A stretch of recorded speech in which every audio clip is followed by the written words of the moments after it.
वाशीमधल्या इमारतीचा स्लॅब कोसळून एकाचा मृत्यू झाला। गीता अपार्टमेंट या धोकादायक इमारतीवर मनपाने तोडक कारवाई केली। स्लॅब पडून रस्त्यावरून जाणाऱ्या राजेश शेट्टींचा बळी गेला। स्लॅब कोसळून मृत्यू झाल्यानंतर महापालिकेकडून तोडक कारवाई करण्यात आली।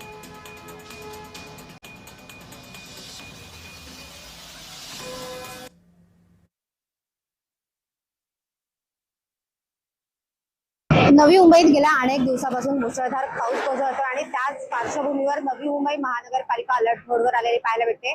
मी वाशीमध्ये सध्या आहे। वाशीमध्ये या ठिकाणी गीता अपार्टमेंट सेक्टर 11 वाशी या ठिकाणी गेल्या 2 दिवसापूर्वी राजेश शेट्टी नावाच्या युवकाचा ग्रिलचा स्लॅब पडून जो आहे तो मृत्यू झाल्याची घटना घडली होती आणि आता जे आहे ते नवी मुंबई महानगरपालिका ऍक्शन मोडवर आलेली आपल्याला पाहायला भेटते।